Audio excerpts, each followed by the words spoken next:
Hey, Dwight.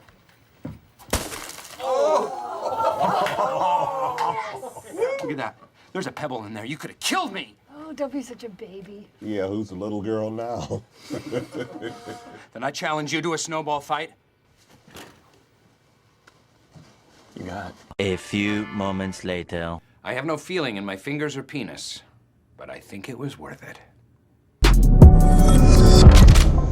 What's up, guys? It's your boy, Benny. What's the largest lie ever told to the American people? Well, I can think of a lot just in the last couple of years, but the largest long-standing lie that has been ongoing for maybe like nigh on 70 years is that Democrats, communists care about the working class people. All the way back when Karl Marx wrote that lie 150 years ago in the Communist Manifesto, he was lying. They never cared about the working class. They never cared about the working class individuals. They only viewed them as a vector for power.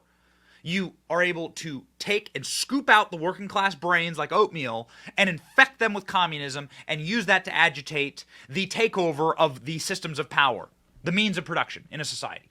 These commies hate you, and they don't want to make a better life for you. Go ask the untold number of bodies that are buried in Siberian gulags in the middle of Russia. They don't have good plans for you, whether you're the working class or whether you're the wealthy class or whether you're the middle class, doesn't matter. They despise you. And so that is the greatest ongoing lie, I think, in America, all right? Now, people are still duped by it. People are still stupid. They still somehow believe this, and they still vote Democrat. And it's I'm here to tell you that you shouldn't do that, right? And I'm here to prove it to you, okay, ladies and gentlemen? Check this out. So here's example number 267,900,472, all right, of why they hate you. When given an opportunity to declare victory during a populist uprising that happened around Oliver Anthony's Men North of Richmond song, right? A song that calls out Jeffrey Epstein, a song that calls out people that are taxing you too much, people that are taking too much of your treasure and your life and making your dollar worth less so that your savings are worth nothing, so that you have nothing and you'll be happy. This song, of course, topped the charts. It is still number one on all the charts. But also, Oliver Anthony has 3 songs in the top 10. There are artists that have billions of dollars with a B put behind them in promotion and in record deals, and they still can't get 3 songs in the top 10. Oliver Anthony, of course, more popular than Taylor Swift right now, Morgan Wallen, and so on and so forth. So, how does the left respond to that? How do leftists like Rainn Wilson, a guy who is doing his best to like desecrate his legacy character, Dwight Schrute, the character that, of course, got him fame and fortune, the character who is a prepper, who's a farmer as well, who lives off the grid and who hates the government? Like, you are kind of like old school Oliver Anthony. If Dwight Schrute had a guitar, he'd be similar to Oliver Anthony, right? But Rainn Wilson doesn't like Oliver Anthony, the real person.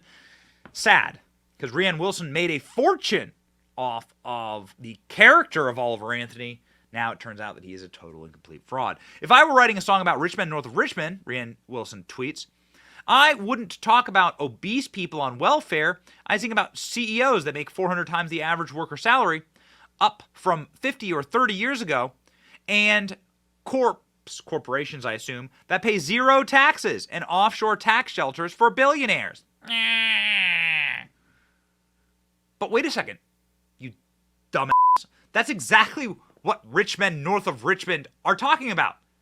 Like, that's exactly what he's talking. Who do you think the Men North of Richmond? North of Richmond means Washington, D.C., Boston, New York, Philadelphia, the financial corridors, the speculation corridors of America, the Federal Reserve. What do you think he's talking about? He is talking about these guys. What do you think North of Richmond? You're so stupid. And the song isn't necessarily about obese people. The song is about the systems that are meant to enslave us, which the welfare system and the entitlement systems are meant to enslave us. That's what he's talking about. But subtlety is not the best quality of a Hollywood actor.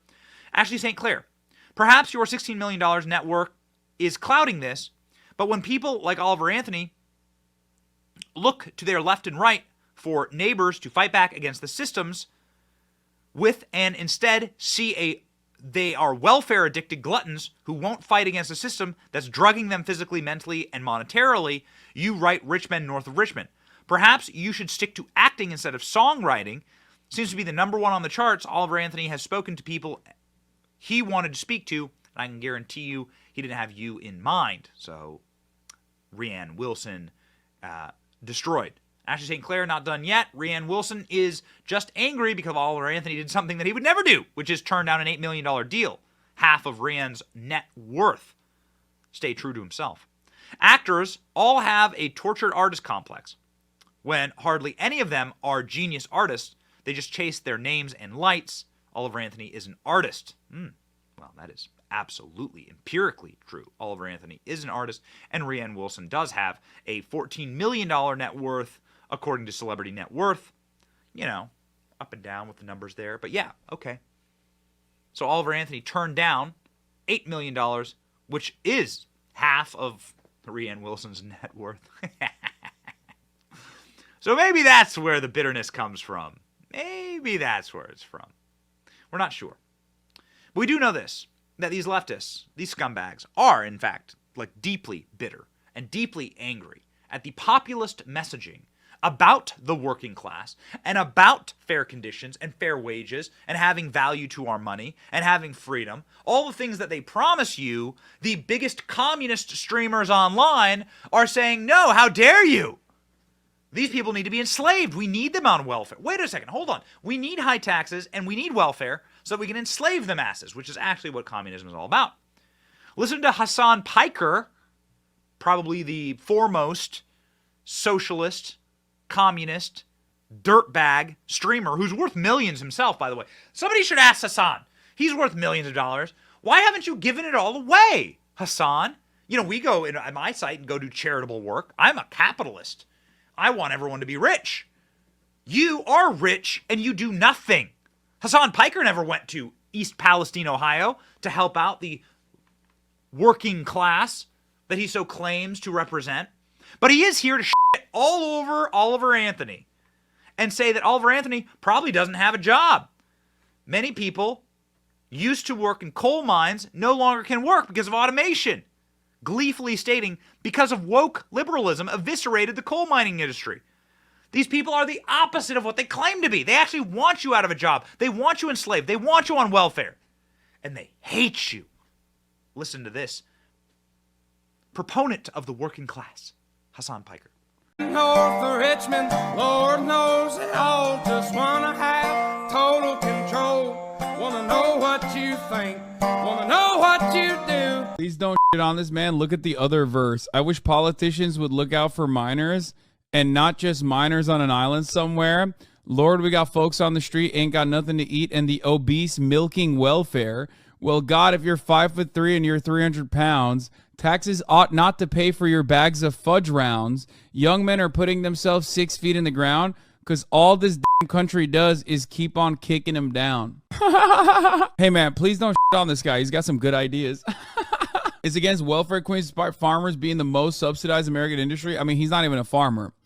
He very much, most likely, if he lives in Appalachia, which he seems to be living in Appalachia, he probably does not have a job. Like many people in that region don't have a job because they used to work in coal mines and no longer can work in coal mines because of automation or because, woke liberalism has eviscerated the coal mining industry. Living in Alabama right now and everyone here has a boner for this song. Let me pick up my banjo and cry because motherfuckers out here getting snapped. Yeah, bro, if you're that poor, okay, if you're a poor guy living in this region, how in the ever-loving are you shitting on other poor guys? You're literally like, oh, man, I hate the rich people defending pedophiles. Fine, on board with that message. That's good. And then immediately he's like, you know who's real bad? A different kind of poor guy.